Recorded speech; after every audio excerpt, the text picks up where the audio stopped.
What's up? We are finally here. We are minutes away from the tip off of the 2017 NBA Finals, which they made into a Disney musical.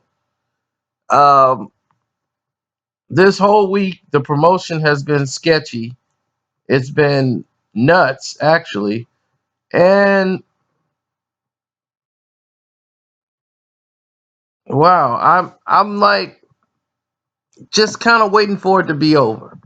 And hopefully these changes, they're going to add an extra week to the NBA season next year so that players can rest. It's not going to be more games. There's going to be more days in between games so that players can rest. They're going to get extra fluffy pillows at the NBA suites. My thing is, why are players, it's 82 games as it was back when Jordan and them were playing 30 some years ago. Um, I don't get how is it more strenuous, more stressful. It's the same amount of games. You didn't add any more games. Still 82. So I don't get how those guys weren't getting all this rest. And these players, they need all this rest. I don't get it. It's not adding up to me. It's like any time of hard work that we got to eliminate that out the process. But we deviated away from what the video really is. This is the breakdown of how I think this game one is gonna go. Game one from the outset will be dominated, with each guy is trying to implement their style of play. Golden State is a traditional push the basketball to see if you crack. They will not play a half court offense. They're going to push, which means Draymond Green will probably handle most of the duties bringing the ball up so that they can push the offense. Draymond's very fast with moving the ball. Him and Curry will get Durant, try to get him going early. And if they get Kevin Durant going early, it's going to lead to a lot of things opening up. They would love to get Clay going. But if this opens up with Kevin Durant, that's it. It's going to be a floodgate.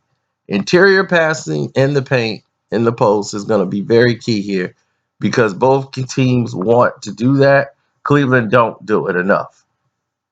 Golden State's going to beat Cleveland on the inside. They're very weak interior defense.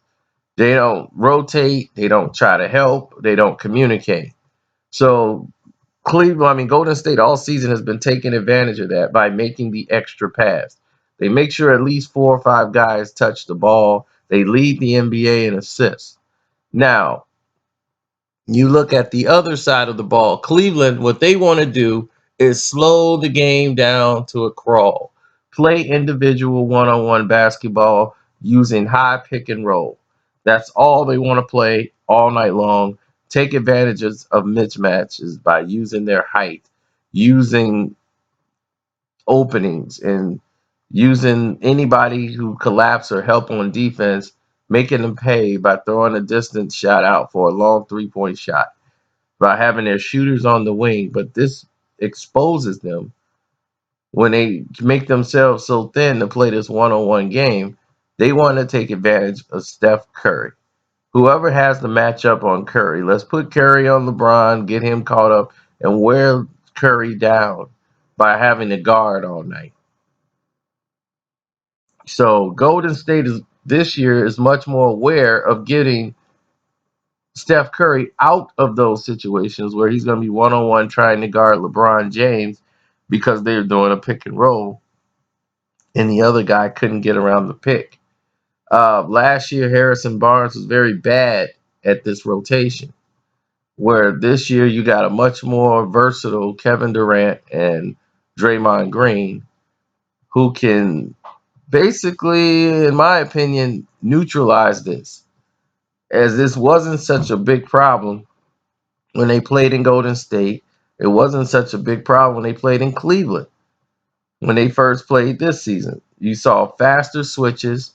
You didn't see Curry in a lot of one-on-one situations where he was on an island.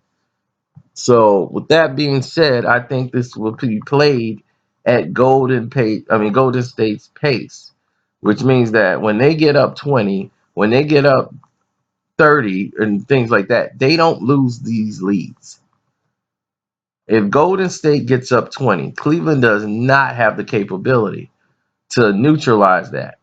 You would have to make Golden State miss 6, 7, 8 shots in a row, which is very difficult. This team scores out of one every 4 baskets. So if you go down 20 to a team like this, they go on 11-0 runs, 7, 8 straight field goals. They play basketball in this nature. So when you put teams in a predicament like this, it's kind of hard to come back. I think Draymond and Kevin Durant, once he settles down, he might have butterflies early, but I think once he settles into the game, it'll start to flow a lot better for him. And I'm looking forward to a great game. I won't hold you all day. Enjoy the game.